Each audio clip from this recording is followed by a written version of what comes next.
Hi, and welcome to A Time to Thrill. It's me, your host, Amy Austin. I'm going to tell you, I have to laugh because, of course, the moment I sit down to record, the phone rings and it's a doctor's office. And I figure if I don't answer, I may never hear from them again.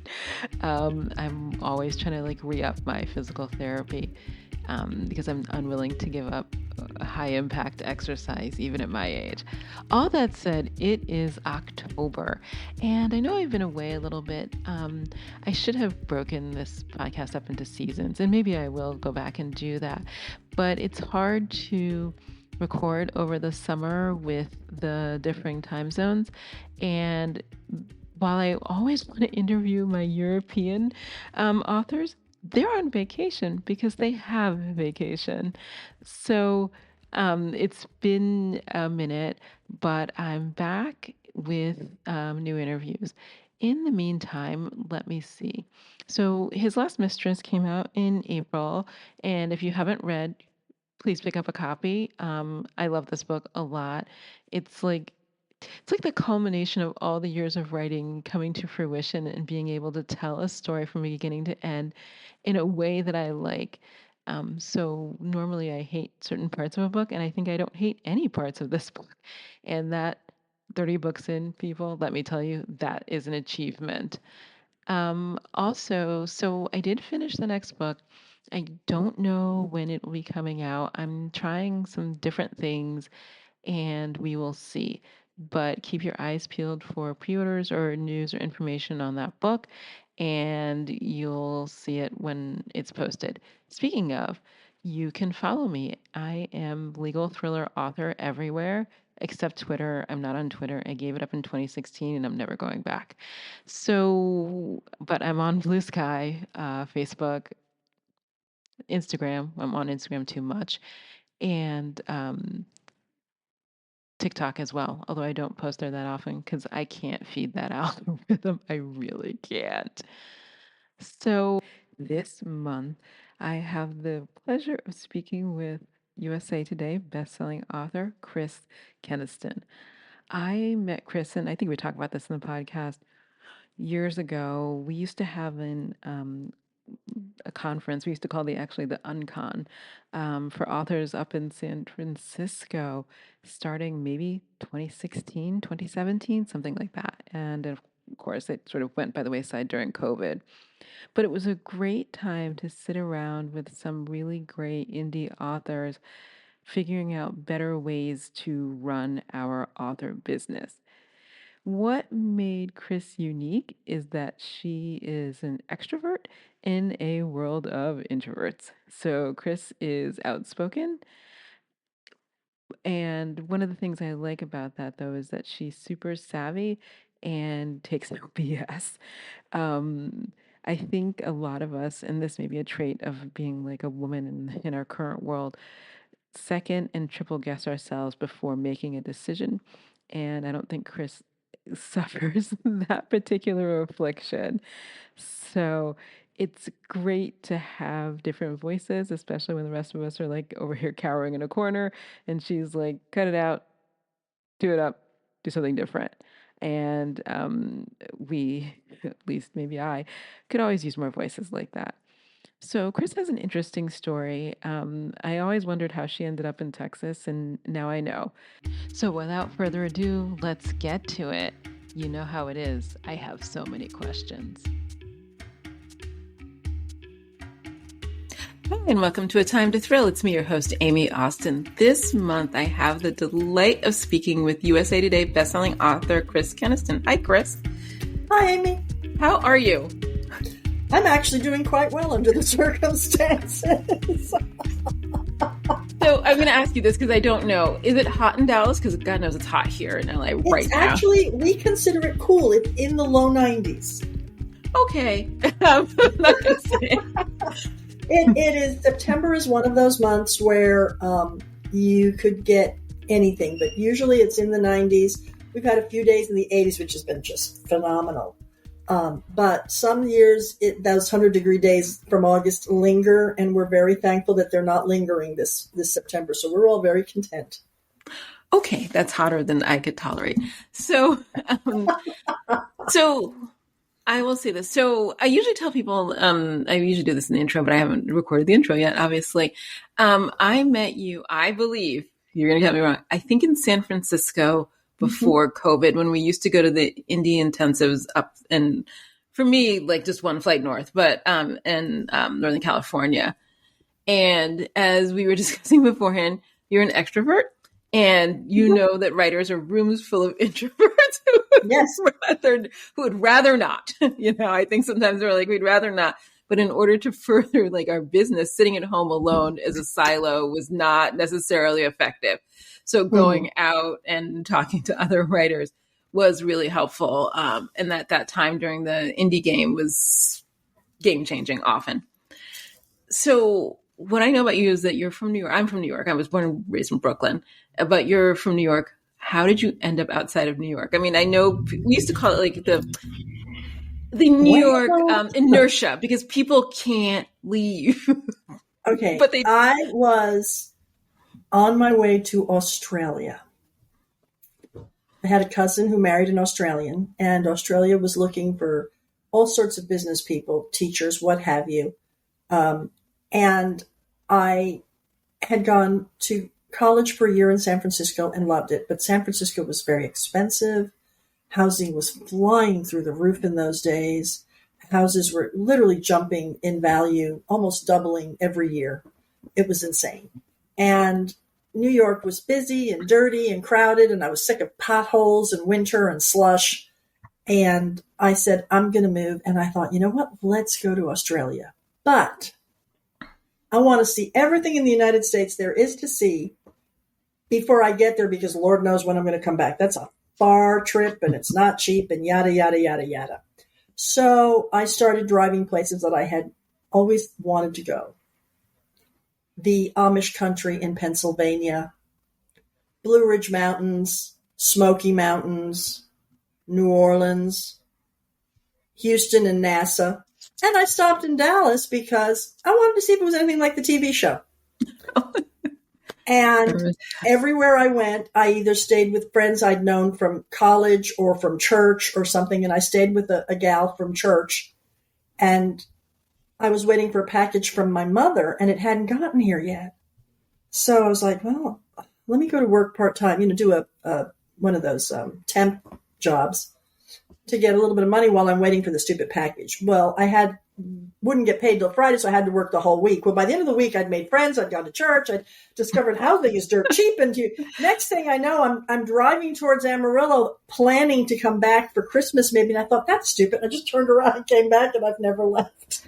Oh, my gosh. Okay.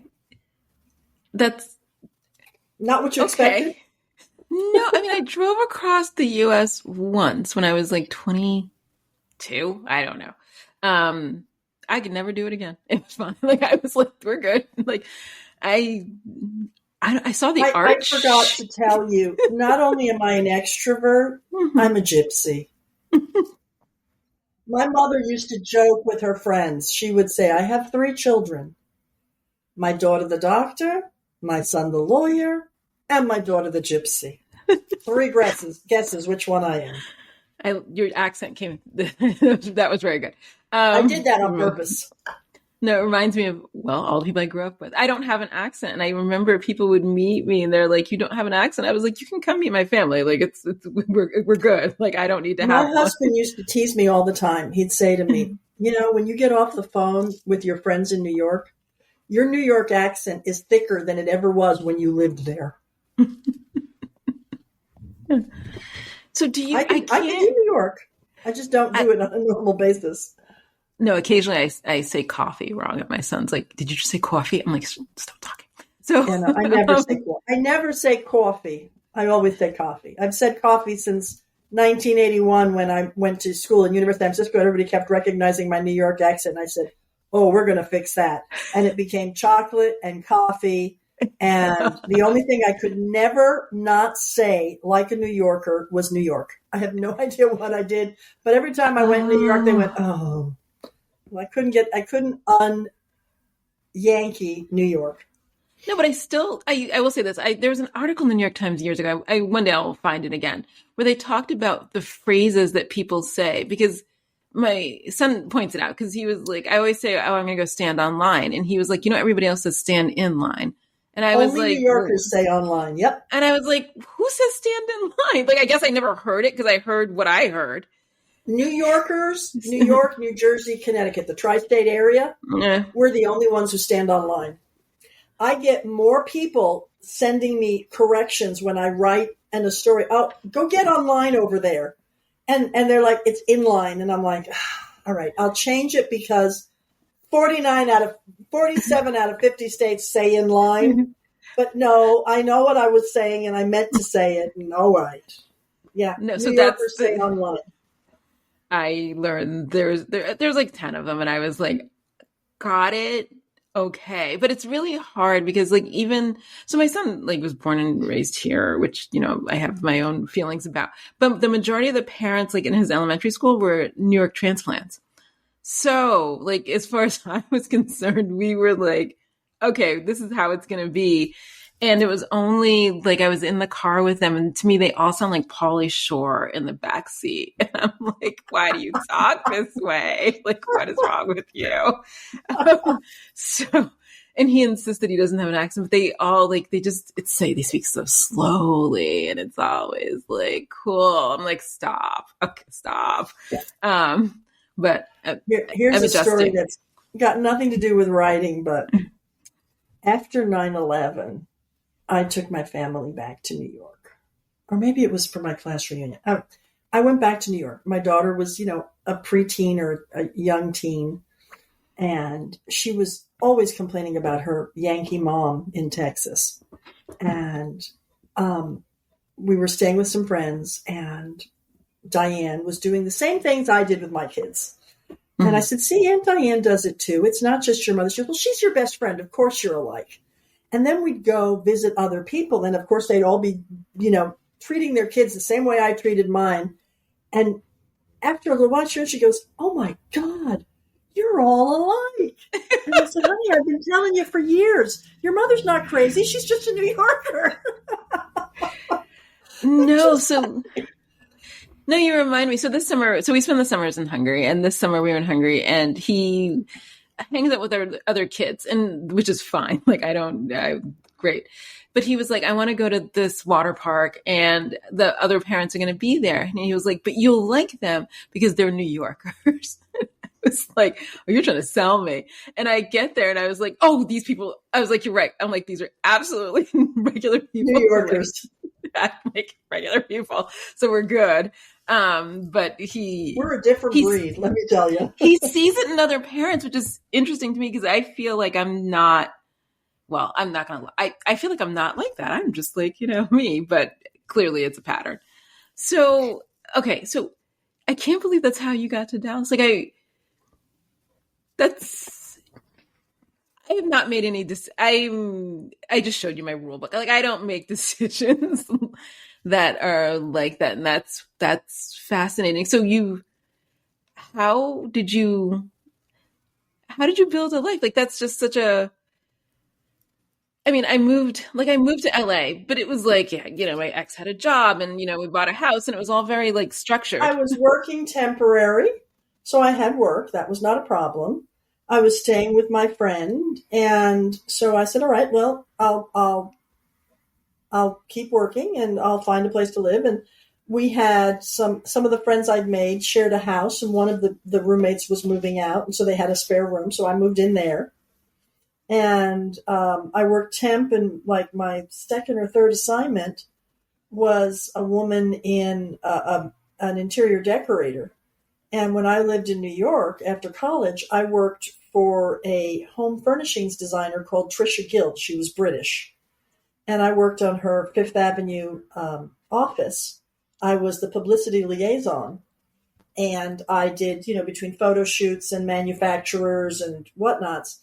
And so it was kind of in my wheelhouse to some extent. And so after a week of there as a temp, she was like, I want you to work for me permanently. And so we had to do a little negotiating with the temp society to let me stay. And that was my job for a couple of years. And so it was pretty cake. And then eventually I moved out of everybody started moving away, and I got my own apartment. And And then, another year or so later, I wound up getting married, and eventually we bought a house and we had kids, and I'm still married and I still have a house.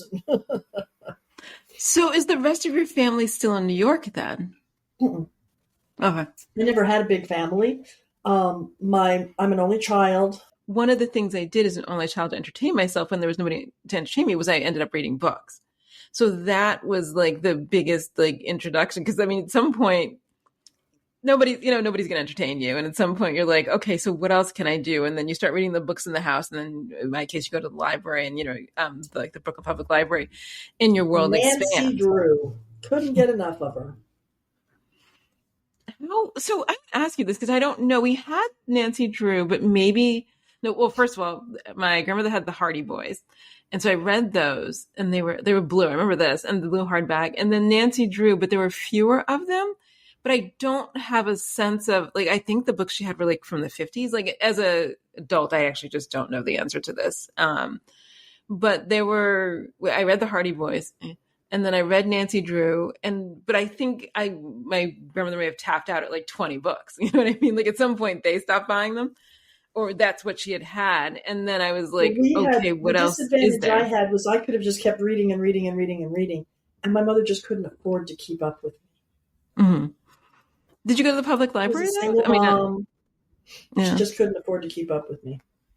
Yeah, so that's when I went to the Brooklyn Public Library. So there was there's the main branch, which is the big one, but there was like a little one, maybe I don't know, 4 blocks from my house, when I was a kid, and that's where, well, I discovered there's a lot of books that I didn't like, and librarians who introduced me to books that I could like, which was because I remember going there and I was like, there's a lot of stuff here that I'm not interested in. Like this is not as That like could it's have not been, the. if my mother had thought to do that, it probably would have worked well, but she didn't. The interesting thing about the Nancy Drew is I don't know how old I could have been, 10, 12, somewhere in there. I don't know. Could have been 13. I have 14. I have no idea. I just remember that I was bored and I had nothing else to read. I said, I'm going to write a mystery. And I sat down and I started to write this story. I wish I still had it. And I got, I don't know, page, maybe 2. And somebody said, and I had the person look in the corner at this unusual piece of furniture that I don't remember what it was. It was a combination stove and dresser. I don't know what the hell I'd made up, but I made up something. And I remember thinking, I wonder what the hell that's going to turn out to be. We'll figure it out later. And I kept writing. And I stopped. I never finished the story, never tried again, didn't do a darn thing until, I don't know, 15 years ago. And I'm just laughing because I was a pantser at 12 and I'm still a pantser.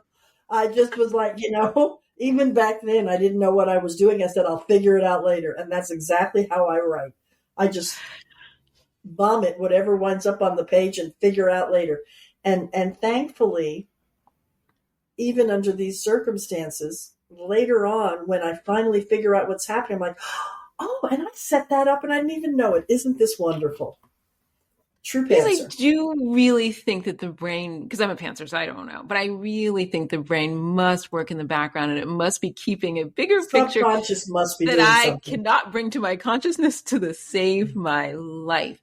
But Yep. I have to believe that because I like when you get edits or something and they're like, oh, well, it makes sense. And I was like, yeah, when I was sitting here by myself, I was, sometimes I'm just, well, basically I get up and I'm just really frustrated because I'm like, not only I had like a kernel of an idea when I sat down, I'm now 20,000 words in. I have nothing else. And who knows what's going to happen. And it used to scare me. It doesn't scare me anymore because I know that books get done. But in the beginning, I was like, this is too hard. Like there's no reason for this. And so I went through all the books, like how to write fiction and how to like outline and all of the things. None of it. I was like, this is not interesting to me. Like, I'm not going to write a book if I have to write a book in advance of writing a book. Like, I'm never going to do Yeah, 2 I can't do books. that. I can't think ahead. If I had to plan it, it becomes very boring. The, the, and as far as all those reading of instruction books, I don't know if you've ever heard of the Gallup personality test. I forget what it's called, something else as well. And a lot of companies use this to determine what their employees' strengths are. And the concept being you take what somebody's good at and you give them more to do to improve that, instead of wasting your time teaching somebody who is incompetent in one thing and trying to make them mediocre or acceptable in that field. Focus on the things they actually are good at. And there are 34 traits. And one of those traits is a learner, somebody who likes classes, likes, reading instruction manuals, likes, they just want to learn everything in academia. One of my dearest author friends is a learner. She's a number 3 learner, which would explain why she has a law degree in English and in French in 2 different countries. And she's always taking webinars and, always signing up for classes and always reading articles and always reading books and always sending it to me. Did you look at that? No, not yet. I glanced at it. Have you? She made me take this personality test. Turns out of 34, my number 34 is learner. She never sent me another link again. I could care less what somebody else's opinion is. I could care. I don't want to sit through a class. I'm like, just give me the bullet points. I'm not a learner. Now that doesn't mean I don't want to learn new things. I don't want to go through academia to learn it. I don't want to go back and get a degree in fine arts. I don't want to go back and if I could have become a lawyer by going into a law firm and apprenticing for 7 or 8 years, I could have done that. But the thought of spending 3 years in a classroom memorizing books, just I'm not going to say it's enjoyable. Like, I'm not selling that. Like, it's so. But then, how did you go from mystery? Because the thing I remember about you, and just correct me if I'm wrong, is that when I met you, you talked about having been like, I was a realtor, and my family business was selling. We sold window cleaning equipment. That's what it was. God, industrial window cleaning equipment. So if you ever saw somebody hanging from a building, we probably sold them what they were using. If you saw somebody, scrubbing windows in a shopping mall, in this area, we sold it to them. There's only 5 companies in the country who did that, and we were one of them. But how did you go from like trying to write your first mystery? And a lot of us did. I never actually tried to write a mystery. I mean, when I was 12, I did. Yeah. What happened was I had broken my ankle, and let's back up even further. I was an avid fan of the TV show Jag. Oh, God. With David James Elliott from 1995 to 2005. I picked it up in season 7, and I was totally hooked. And I hated what the writers were doing. So I used to write little stories to fix the mess that they were making of the show. And, fan fiction. And then I broke my ankle and I couldn't walk. I was in a boot a long time. I was in South America helping my mom sell my grandmother's house. And I was reading a book by Nora Roberts. And when I got to the end, I wanted to throw the damn thing against the wall. I was like, she phoned that ending in. She must have hit her word count and just rushed. In one chapter, she closed up everything that really needed 3 or 4 chapters to properly wind up. I was like, I can write a better book than this. So I did. I pulled out my laptop and I started writing. And that book is actually published, called Homecoming. It was very much, I tried to rewrite her book. Well, I says, I can't do exactly what she did. That's plagiarism. Mm-hmm. So I tweaked it, okay, they're not in Hawaii. I'm in South America. We'll do South America. It's an exotic place. And I can't have them owning an airline. I can have them owning a newspaper. And of course, by the first chapter, the book was nothing like hers, totally different and completely different.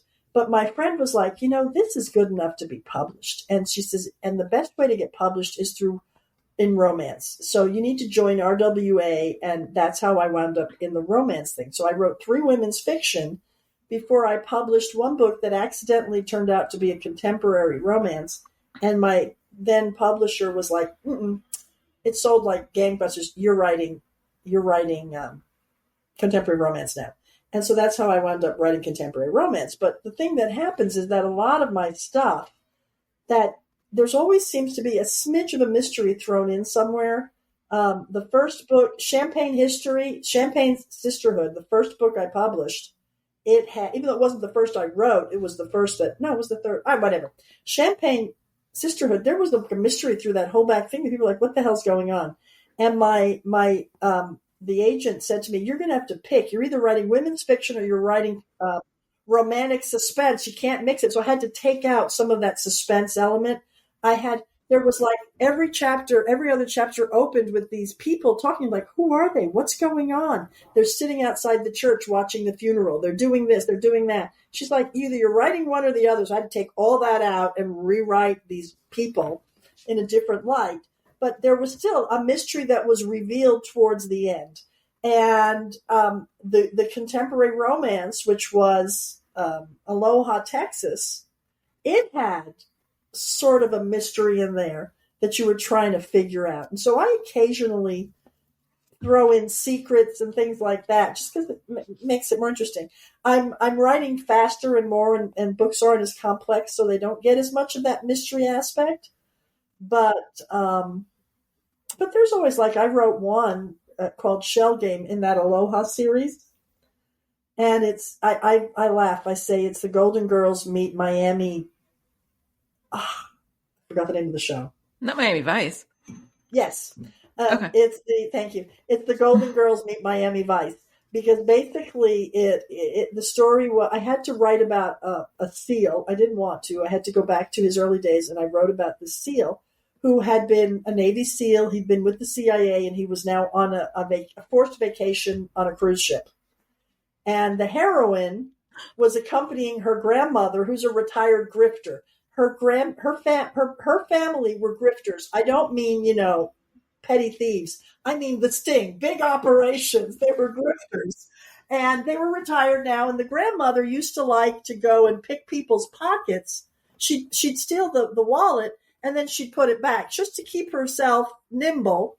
Except as she was getting older, she kept getting caught when she was putting it back. Not taking it, but putting it back. And the heroine's husband had been, her deceased husband had been a cop. And so when her grandmother pulls up with the police officer, she's like, look, we're getting a lot of new officers on the force, and they don't know who your husband is. We got to get your grandmother under control. And so she winds up on a cruise with the grandmother to keep her in line. And this woman is doing it's a hilarious story. But there turns out there's a couple of real thieves on the ship. And so now a retired cop and the former CIA and the former grifter and the heroine, and they're all trying to figure this out, and they do their own little scam to get back at the people who hoodwinked, who swindled everybody. They're swindlers, not thieves. And it turns out to be a little bit of a cute little mystery-ish kind of, one of these years, I'm going to turn that into a cozy mystery series, but not yet. So that's the question. So why, look, not why, because you did the smart thing. Many authors, and we know many of them, have difficulty staying in a lane. So what was it that kept you in a lane, as opposed to people who are like, okay, so I'm going to do this, and then I'm going to do a little cozy, and then I'm going to do a little suspense? Answer, or do you want the real answer? What the real answer? I like making money. I know. So that's the smart answer. Like that's the real answer. Stay in your lane. You want to be established. You want people to recognize you. You want people to say, oh, Chris Keniston put out a new book, and they buy it without having a clue what it was written about. You stay in your damn lane. Excuse my language. Was it hard? Because most people I know, I can't even say it. It's a job. Really struggle. No, it's a job. It's a job. This is my job. When people come up to me and say, oh, are you still writing? I'm like, I want to say, I'm sorry. Are you still bookkeeping? Are you still doing balance sheets? Are you still cleaning out, bed pads in hospitals? Are you still, it's my job. I write books. It's my job. I have to report every day. I have to work several hours a day. I have to meet deadlines. I have to fulfill expectations.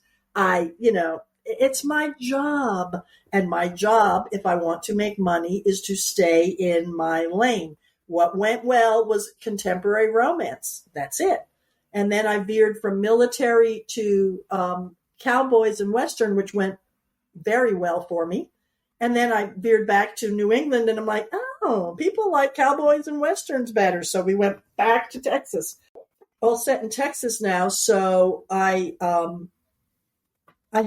fans know what to expect from me. They just know what to expect. So because this is the thing that I think I was always impressed by, that you took.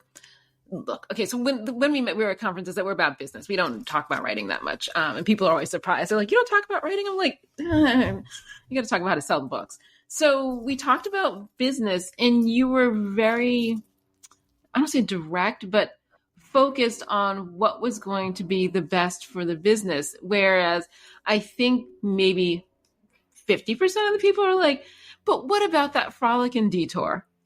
And, the frolic and detour into cozies or thrillers or... As I said, it is a job. And you have to understand something. My degree is in economics. So I have a common sense background.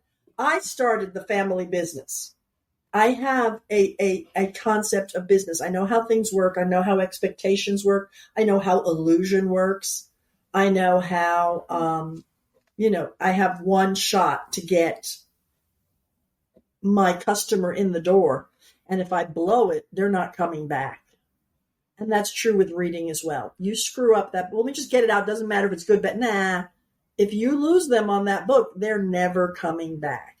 So I have a business skill set that I'm fully aware of, and I just applied it. So where a lot of people who write are just like, I've always wanted to write a book.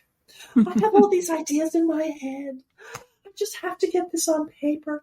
This is the book of my heart. Susan Wiggs, an excellent author in romantic women's fiction, wrote me or what used to be called mainstream romance in the days. She was critiquing my Champagne Sisterhood. And she read the first book. She loved it. She said, I'll tell you this. If this had my name on it, it would be published. I said, thank you.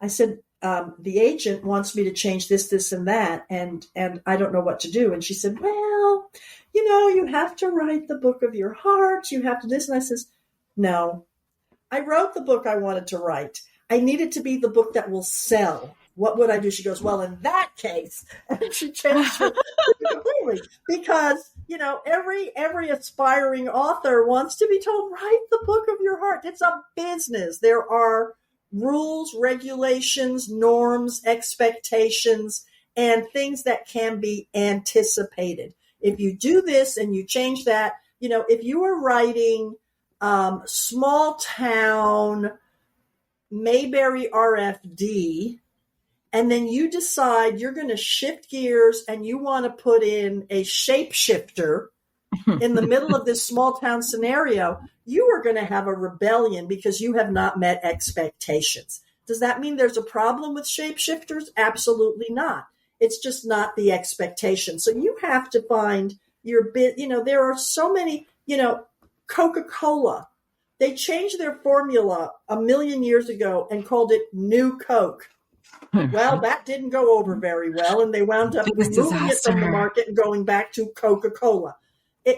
There's expectations, there's business sense, you have to follow it. I have no problem following it. This is a job. To me, it is just a job, and I'm very thankful for it because I can do it anywhere.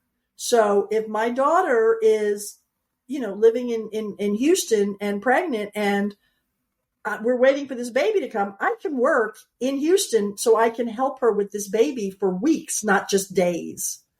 And if, my friend wanted to do for her 50th birthday, she wanted to do a cruise in Australia. She wanted to scuba dive the Great Barrier Reef. Well, I don't scuba dive. I don't swim. Can I swim? Yes. Do I like it? No, I don't like being in the water. I like being on it or near it. I don't want to be in it. So I spent 4 days on this live aboard scuba dive ship, because I ain't going to call it a cruise ship. It was, very basic. A boat. And she swam all day under the water and I wrote a book.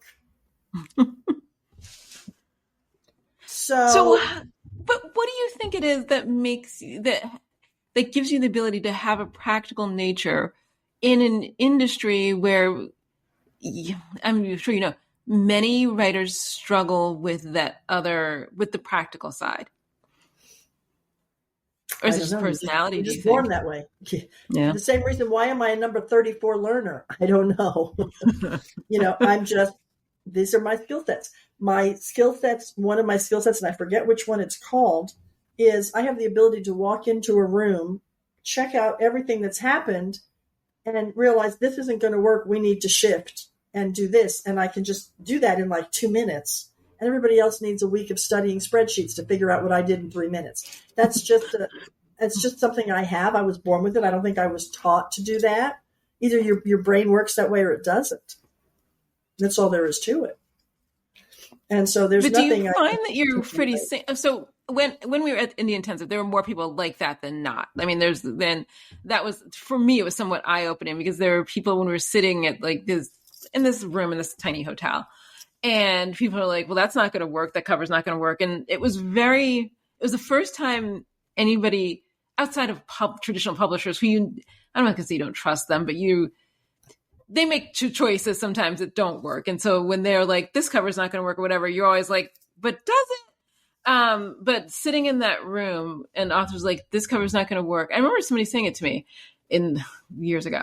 And I was like, well, but I spent $400. And she was like, okay, but what does that have to do with like anything? And I was like, oh, you know what I mean? Like, I got it. I was like, so I need to change the cover. And she's like, yes. And I was like, okay, so I guess. Expectations, reader expectations. There are business facts that cannot be ignored. And one of them is you have like 15 seconds to catch someone's attention as they're scrolling through 900 books online. If that cover is off, you're not going to get that person to stop and buy it. That's a fact. Case in fact, I know. Some people are better at recognizing what is and is not a good cover. H.R. Ward, she did Holly Ward. She had, I think it was called The Arrangement. I don't know. She did a beautiful cover, gorgeous. It could have been in a museum. She couldn't sell the books. She changed the cover and she took off like wildfire. Because reader expectations, you have to understand there's a business side to this. It's not all about what you think is pretty. It's not all about what you want to happen. It's about reader expectation. And then if you want to earn a living, that reader expectation needs to be in the larger percentages. I am legally 100% Hispanic. Both my parents were born in South America. I am fluent in Spanish. Fluent. If I open my mouth y comienzo a hablar en español, people who are from South America will say to me, oh, you're from Colombia. Because I have an accent from the northern part of Colombia. When you're in Colombia, they're like, oh, you're from the coast. Yeah, my family was from Barranquilla, so I have an accent from that part of the country. But I don't promote that. I don't do anything with that because that's a very small demographic. That's a very small niche. And I don't function like your typical Hispanic. I was born and raised in New York. I function like a New Yorker. So I write small town, angst-free love stories. Well, all right, romances, because love stories can have negative endings. Negative endings, yeah. Romances. And why? Because that is a massive demographic that will allow me to pay the mortgage, pay the taxes, pay the groceries, pay the $500 electric bill I got because it's 100 degrees in August. And my husband likes it really cold. So you have to take these things into account. And I do. As a business person, I take all of that into account. So then I'll ask you this. What was your experience of traditional publishing? What year did you start there? I was never published by a major New York publisher. My original books came out by a small independent publisher who took me under their wing and taught me what I needed to do. And once I had figured it all out, they're like, okay, you can do this on your own. You don't need me anymore.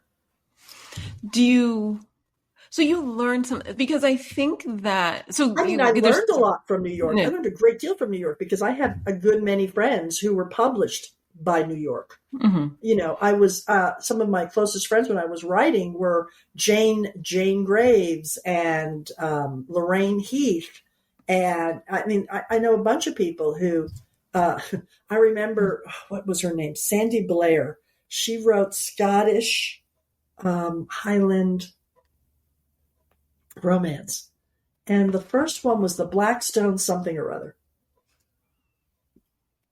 And the publisher gave it the title Man in a Kilt. And she said, that is the dumbest, because it was a time travel. The woman was staying in a castle she inherited. And when she woke up, she was 500 years ago.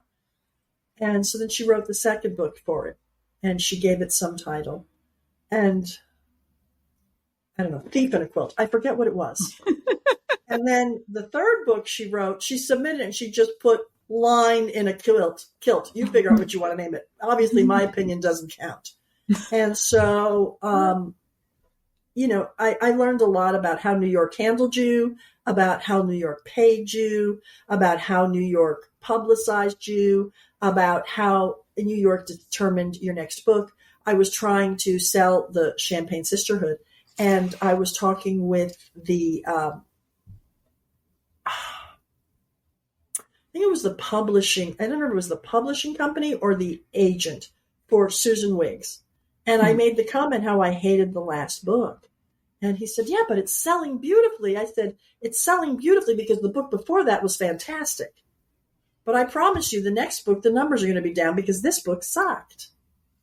Now, it happens. You know, we're not all perfect. Every book hits or misses. They're not all as good as the other one. And he looked at me and he went, you know, that's a very good point. I went, common sense, guys. But the reality is I understood how New York worked with their numbers, with everything. It's one of the reasons why that class that I keep meaning to put together, it consists of releasing 3 books extremely quickly, because I learned from New York that that's how it works. When New York wanted to make you a New York Times bestseller, they held your books back. And instead of releasing them every 6 months or once a year, they released them 3 months in a row. Boom, boom, boom. And that third book always hit New York Times. That's how they made Emily March a New York Times bestseller. Susan Mallory. Yeah, okay, right. That's how she was already a well-selling author, but that's how they got her on the New York Times, was they dropped 3 books in one summer. And it's how Virgin River took off. These are things you learned from New York, but I was never actually published from New York. But I used it. They get things wrong, and remember that. And don't do it. And they get things right. Remember that and repeat it. You learn from everywhere. But I guess the question is, so one of the things that comes up often is that people, the switch to indie, a lot of people found daunting, difficult, not insurmountable, because obviously you're running your own publishing company. Right.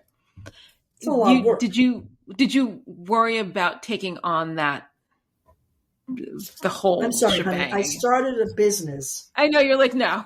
No. Publishing is like easy. Time consuming, yes, but it's a job. If you don't mind working 9 to 5, 5 days a week, you got it made.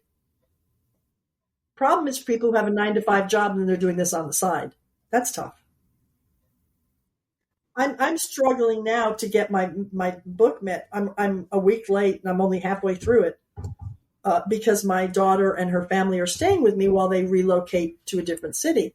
And so it's like, I'm getting another cup of milk and I'm tying your shoes and I'm, and I'm like, time to go take a bath. And no, don't go. You can't play. Wait a minute. You got to put your life jacket on before you go in the pool. And, I'm like, okay, now what was I writing? Yeah, not happening. So it's tough, but it's just a business. It's a different business. And if you're going to be your publisher, and I never tried to do it all from day one. I don't care how to format a book. That's what professional formatters are for. And I'm not going to edit my own book. That's what professional editors are for. And I'm not going to design my own cover and spend 600 years fighting with Photoshop. I'm going to hire a pro who knows exactly what they're doing.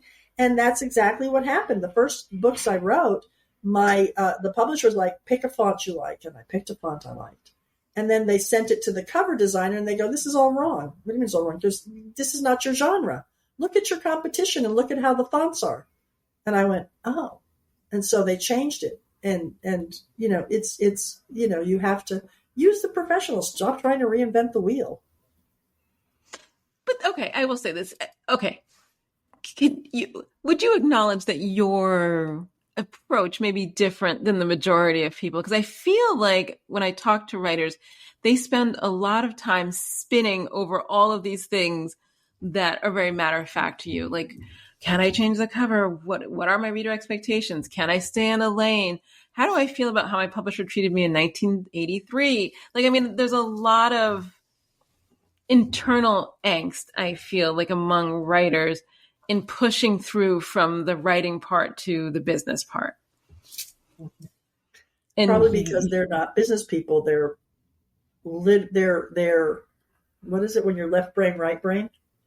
Left brain creatives, I guess. Creative. Yeah. They're creative. They're not business. I'm a business person. I just happen to be fortunate that I can create.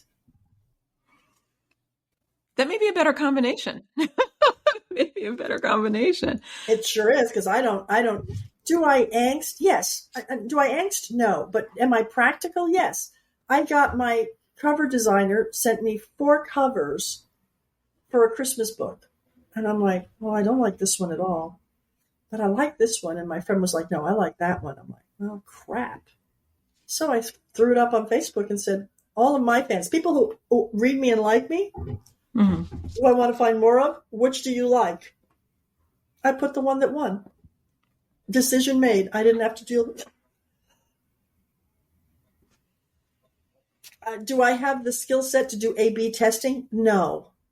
Just ask my fan base. What did you guys? Who liked which one? And it won by a margin, but the blue cover won, and that's what went up. It is a very shortcut. Okay, let me say this, because I have writer friends, many of whom you know. I think I may spend hours on the phone while a decision that it sounds like you may have made in like minutes. I think I spend many hours on the phone with people who make those same decisions in hours, days, or weeks. And there's just a lot of back and forth about, well, but then how do I feel about this cover designer? And I mean, there's so many feelings involved in all of those. I know you're shaking your head in all of those decisions. Well, how do I feel about them? Well, she did a cover for somebody else. Feelings have no place in business. I have a friend of mine. She's a CPA, extremely competent woman, came from a forensic accounting background. And she was in a business deal with certain people, and there were certain issues. And she said, I need you to correct this letter for me. Sure. I feel you're doing, okay, back up, repedaling. Men don't give a rat's ass how you feel. Men don't give a rat's ass how the other men feel. This is business. Back up, stop talking like a woman, business. And we fix the letter, and we fix the letter, and we fix the letter. And it doesn't really matter how you feel about your cover artist. Does your cover artist give you a headache? Yes. Fire her, get another one. Does your cover artist give you shit, excuse my language, every time you say to her, I don't like that? Well, I've already done 6 covers. Fire her. I've done that. I had that cover artist. Very good. But she would get offended because, no, that's not quite right. No, we need to fix this. No, that's not here. And I'm like, nope, not dealing with that. So I hired a cover artist who was also very talented, very good. And when I think, can we try something different? Okay. She tries something different. And okay, raise that. Okay, make that smaller. Okay, the name is, I can't read my name. I can't read the title. If I can't read it, nobody else can read it. It's not going to sell a book. Okay. And so that's my cover designer. You work on a business level of what accomplishes your goals and does not give you ulcers in the meantime. How you feel is irrelevant. Oh, she's such a nice person. I like her so much. But her covers aren't so good. Yeah, but I like her too damn bad.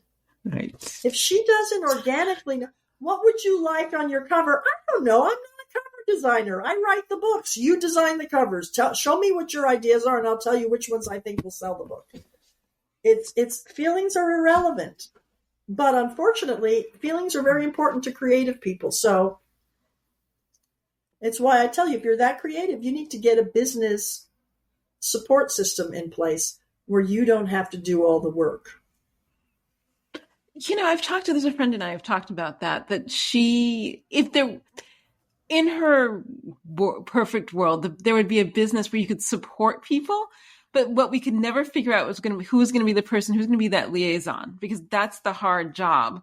Hand holding somebody who has feelings about it. And then also, how am I going to sell this to a million people? What I really meant was more in lines of get people to work for you who you. I know, but I think people to rapport with. Everybody should have their own assistant to do the business stuff while you're doing the creating stuff. I have 3. Did you find it hard? Because I've had this conversation with other authors. Did you find it hard to find people who are competent? Absolutely. And okay. Welcome to the business world. You don't think, sorry for being real, but you don't think that the people at Astronomer were shocked to discover that their CEO was not doing the job they thought they were doing. They were too busy having fun with their CFO at the concert while their wives and husbands were home. This is just the fact of life. This is business. That's why people get fired. That's why there's an unemployment office. Okay. I would like to borrow. I'm not helping you, am I? I'm so sorry. No, because I want to borrow it and then I want to package it and I want to sprinkle it on all of us, because what you're saying, it makes absolute 100% sense. There's no lies told, but I think people really struggle with the feelings. Even this year, I hired somebody, it was a mistake, and I had to fire them, and it was faster than some other times I've done it. But I did have to sit and think, but how do I feel about that? And I thought, oh, well, this is not working out. Let me just, I'm just going to move on. But if it's not making your life easier, then it's not working. Get rid of it. And that was the thing. I'm like, this is more work for me. And what I wanted was less work for me. And here we go. Sometimes you have to do that. I've had to do that because everybody who works for me now did not have any book experience. Yeah, that's something we've talked about. Yeah. And so I had to teach them how I function, which I preferred, and what expectations are, and learn whose skill sets are where. And that's what they do. They do what I have one person who does my newsletters, and she updates my website, and she does my graphics. That's what she likes doing. And if there's a problem with her, I have a backup website person who I go to and say, I need this fixed. She's out of town. She's busy. She's sick. She's whatever. Then I have my daughter works for me now, and she does a lot of the heavy lifting for the taxes and the reports and, uploads and format. She delegates all this stuff that I don't. This way I have time to write and release faster. And then I have a third person who is a true administration whiz. God, that woman is on top of everything. She reminds us all of everything we forget. Who did the Goodreads? Oh, Eric, I forgot that. I'm doing it right now. And don't forget, I got a text this morning at 9:00. Don't forget, you have an 11 a.m. interview.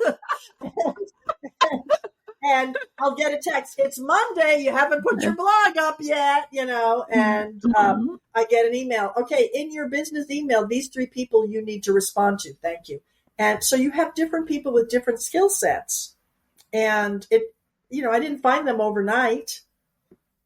I built on that, and I had to make enough money selling books that I could afford to pay these people a true wage to do this job for me. But it's business, and if it makes your life easier, then it works. And if it's making more work for you, then it doesn't work. Move on and find somebody else.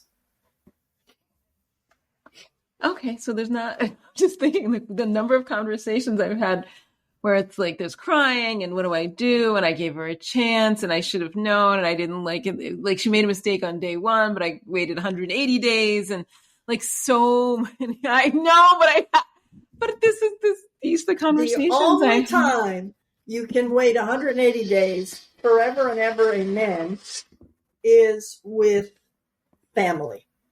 So if my daughter screws up, well, oh well, she's inheriting the business. I got to put up with it. If a stranger screws up, nice knowing you. Thank you very much. I'll find somebody else. This is rare.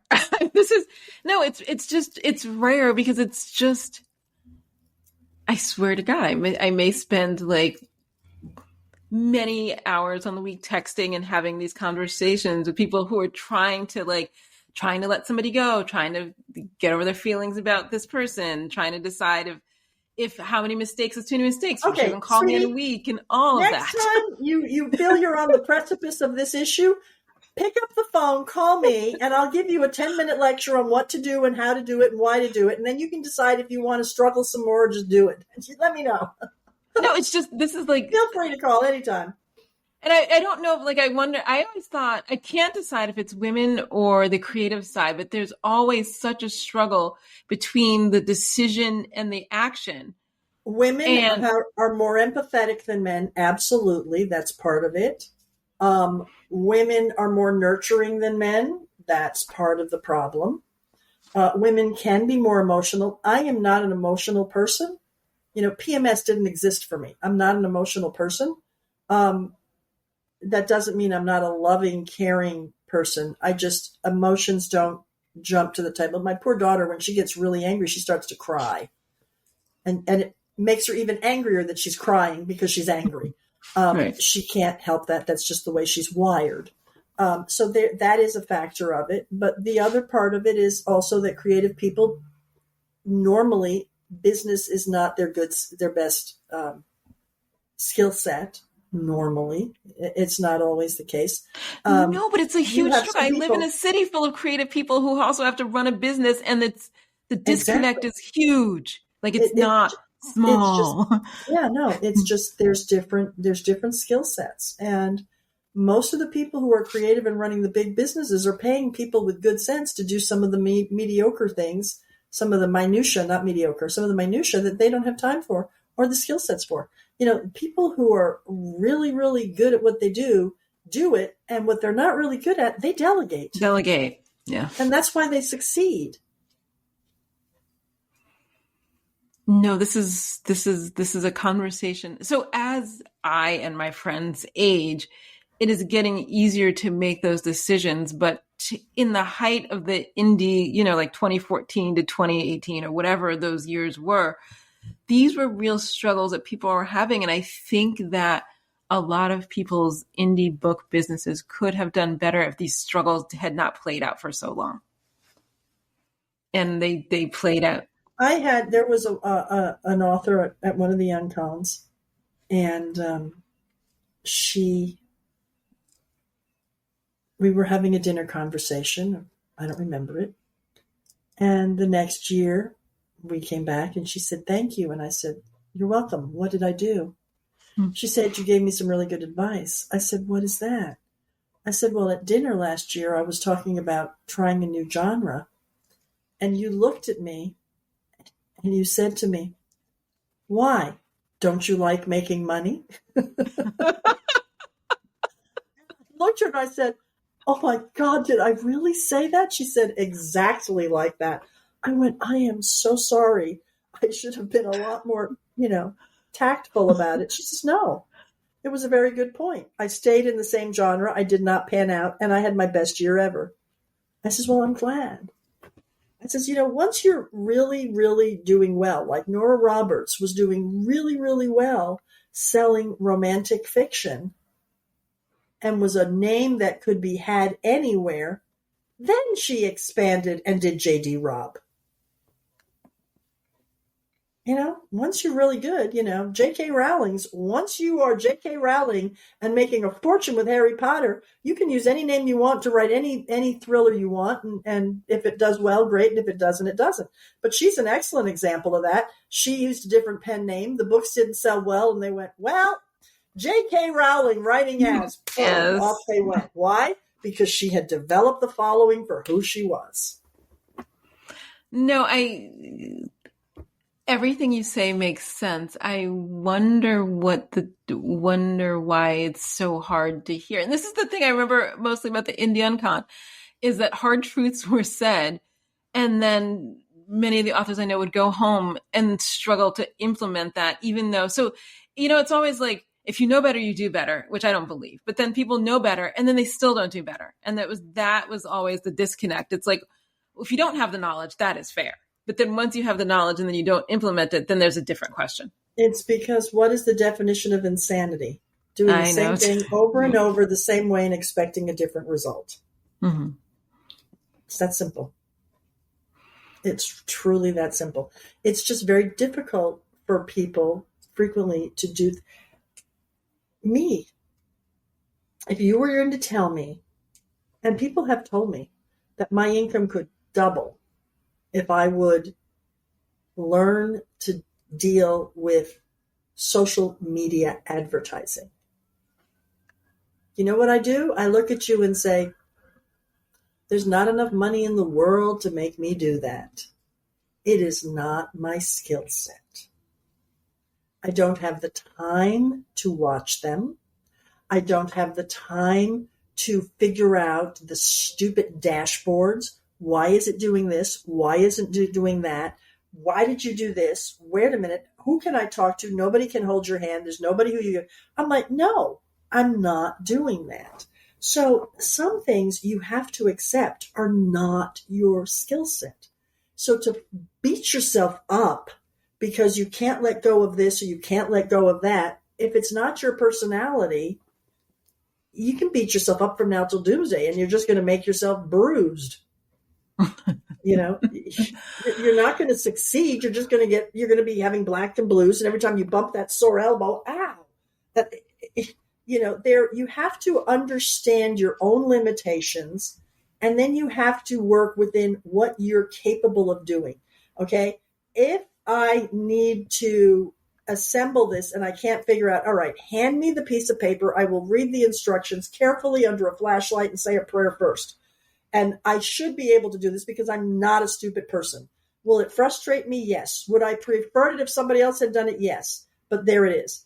Now, in order to make this toy run for my grandchild, I have to read the entire book of 100 pages of instructions. Oh no, we're buying a different toy. I know my limitations. So we have to understand that we are who we are. And we're at an age where you can't always change it. Can we learn things? Absolutely. Can we improve things? Absolutely. But to try to go from 90 miles an hour east to 90 miles an hour west in a heartbeat, it's physically impossible. You need turnaround time. You might need to do a little bit. Okay, let's ease back to 80 miles an hour. And then when you get a handle on that, ease back to 50. And then when you finally get down to 30, okay, now turn the car around. There's a lot of practicality involved. And we can't allow ourselves to keep beating ourselves over the head over it. But you have to understand your limitations, and you have to understand that just because you feel something isn't going to change the facts. That's true. That is true. That is very true. It's not going to change the facts. It's like I keep telling my grandchildren, crying changes nothing. Crying fixes nothing. Feelings don't change things. Feelings don't fix things. You have to learn to understand what triggers your feelings and how to avoid those triggers. And then you have to learn, how far can I push my feelings before my feelings are pushing me? This is all very wise counsel that it has taken many people I know many years, so many years to get to. So let me ask you this. Do you see, I don't want to say it this way, do you see it end in sight? Do you anticipate slowing down in terms of the book writing? Because most people I know are, it's...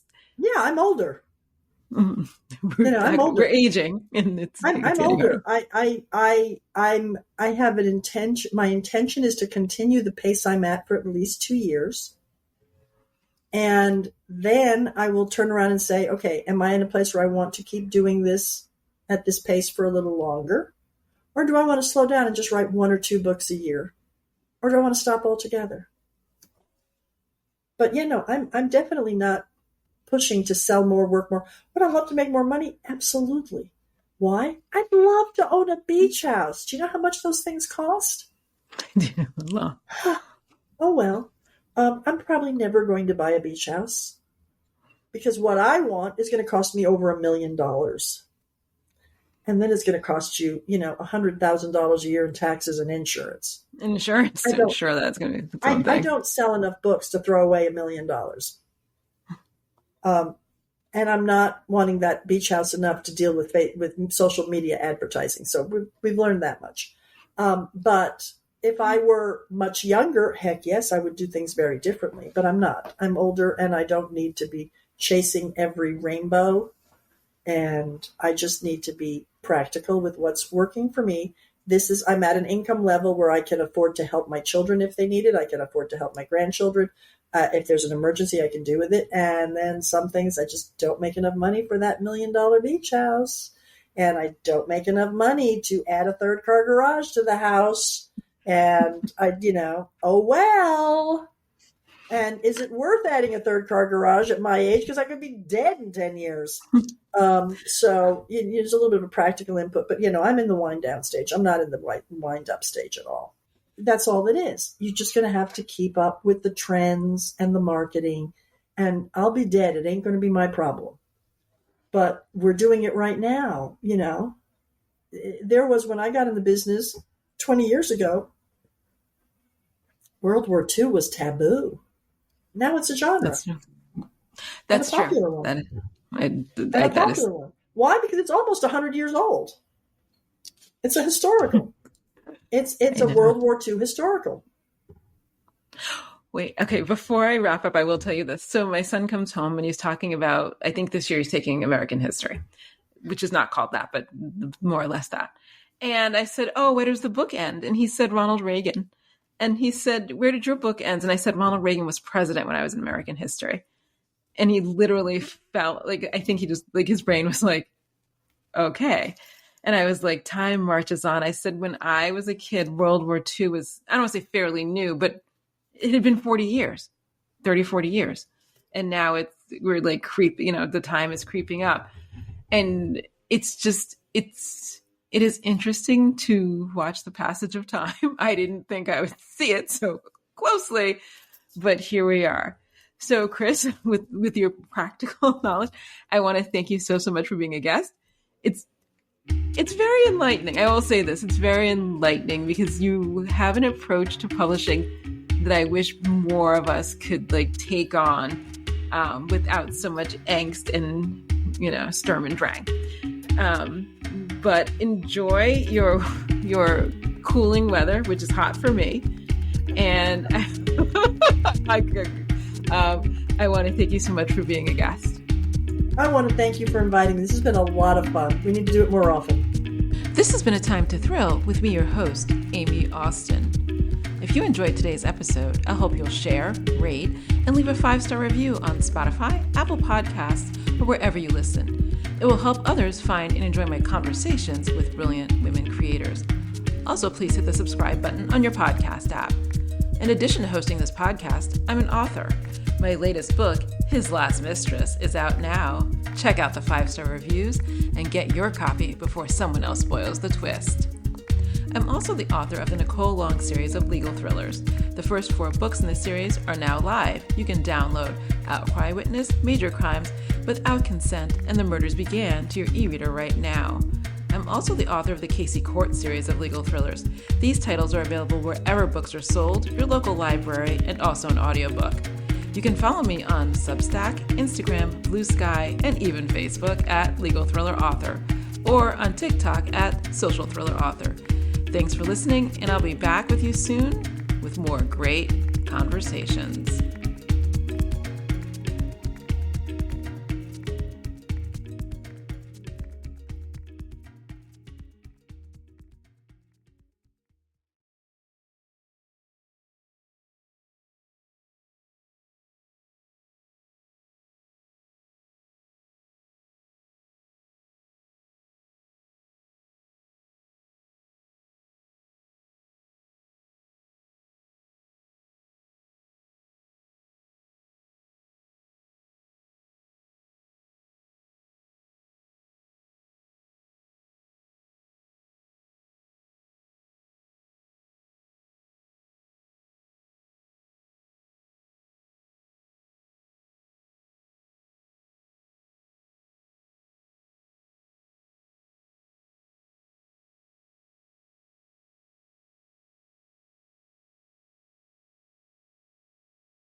been a Time to Thrill with me, your host, Aime Austin.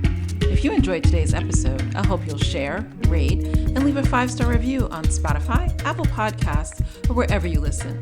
It will help others find and enjoy my conversations with brilliant women creators. Also, please hit the subscribe button on your podcast app. In addition to hosting this podcast, I'm an author. My latest book, His Last Mistress, is out now. Check out the 5-star reviews and get your copy before someone else spoils the twist. I'm also the author of the Nicole Long series of legal thrillers. The first 4 books in the series are now live. You can download Outcry Witness, Major Crimes, Without Consent, and The Murders Began to your e-reader right now. I'm also the author of the Casey Court series of legal thrillers. These titles are available wherever books are sold, your local library, and also an audiobook. You can follow me on Substack, Instagram, Blue Sky, and even Facebook at Legal Thriller Author, or on TikTok at Social Thriller Author. Thanks for listening, and I'll be back with you soon with more great conversations.